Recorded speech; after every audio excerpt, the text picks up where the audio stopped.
encanto.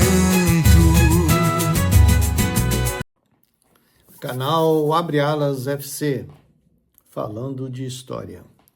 Galera, eu sou o professor Dácio e vou falar de mais uma história do nosso Mengão queridão. E hoje vamos falar do nosso segundo tricampeonato carioca. A realidade é que na época nem o mais fanático torcedor poderia imaginar que em 53, 54, 55 o Flamengo conquistaria o seu segundo tricampeonato.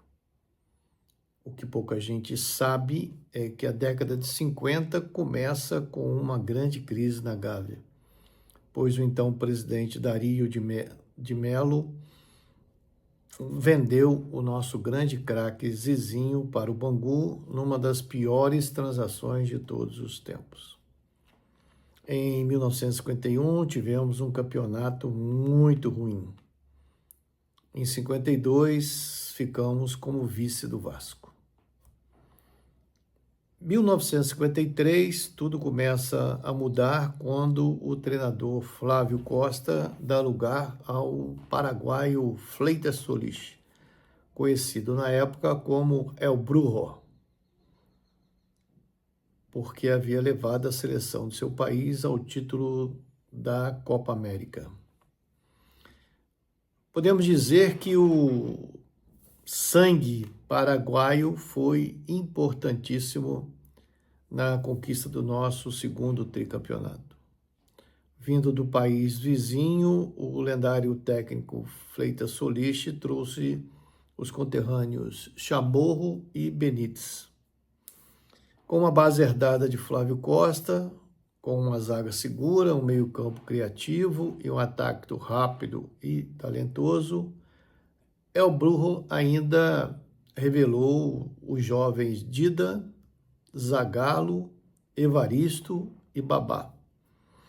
Os quatro uniram-se a uma grande geração que contava com Pavão, Jodir, Dequinha, Jordão, Joel, Rubens, Paulinho, Índio e Esquerdinha. No Campeonato Carioca de 53, o time rubro-negro realizou uma campanha espetacular, ganhando 21 jogos e sendo derrotado apenas 2 vezes, sagrando-se campeão.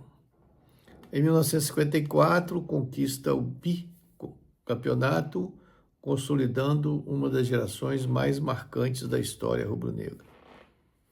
Nesse campeonato de 54, o Mengão fez uma brilhante campanha, passando a ser chamado de rolo compressor. O Flamengo foi bicampeão com 44 pontos, 4 a mais que o segundo colocado. Em 1955, o Flamengo decidiu o título com o América, vencendo o primeiro jogo por 1-0, gol de Evaristo, perdendo o segundo impressionantemente por 5-1 e vencendo o terceiro jogo por 4-1, com 3 gols de Didas e 1 de Duca. Segundo alguns jornais da época, tal como o Almanaque do Flamengo, existe uma afirmação que Dida, na verdade, marcou os 4 gols naquela final. Os jogadores mais marcantes, vamos dizer assim, porque tinham grandes craques, foram Dequinha, o nosso meio de campo, capitão e cérebro do time, Índio, um grande atacante e o grande artilheiro, Zagallo, então um jovem, ponta esquerda, que mais tarde se consolidaria como grande jogador e técnico, Evaristo de Macedo, um meia extremamente habilidoso, que depois acaba virando ídolo de Barcelona e Real Madrid, Benítez, o grande zagueiro paraguaio, que foi uma referência defensiva ao lado de Jadir e Pavão.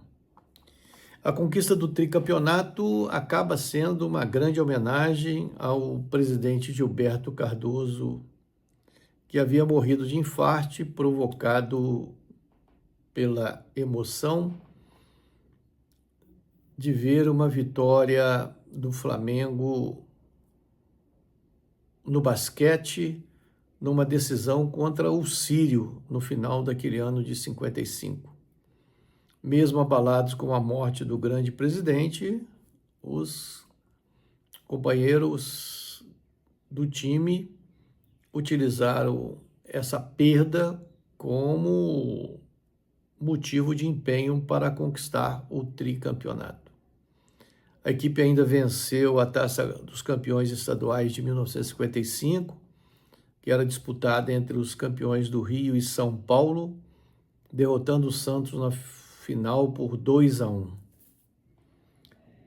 Gente, mas a verdade é que o grande nome do nosso segundo tri foi o Feiticeiro, pois sobre o comando de Fleitas Solis, o rubro-negro pôs fim a uma incômoda espera por títulos nos anos 50, conquistando o nosso segundo tri, 53, 54 e 55.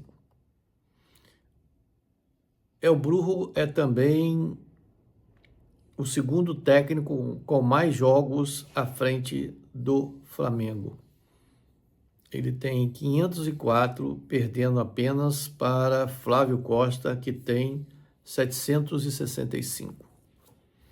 A alcunha de El Burro acompanhava Fleitas Solis desde o tempo de jogador, basicamente em função de jogadas que pareciam impossíveis dentro de campo, e que acabou meio que sendo endossada, confirmada com a sua trajetória como técnico, quando volta e meia encontrava soluções diferenciadas, como que uma carta na manga. É isso. Numa tradução simples, literal, o apelido El Burro, do paraguaio, acabou fazendo ele ser o feiticeiro da Gávea. Galera, por favor, não esqueçam do seu like, de acionar o sininho e de compartilhar a live com amigos e familiares.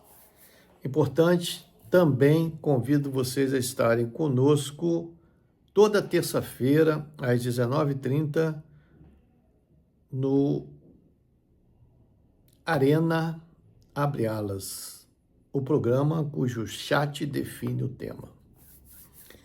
Canal Abre Alas FC, o esporte é nosso manto, o chat é a nossa nação. Flaudações. Abre alas com história e coração.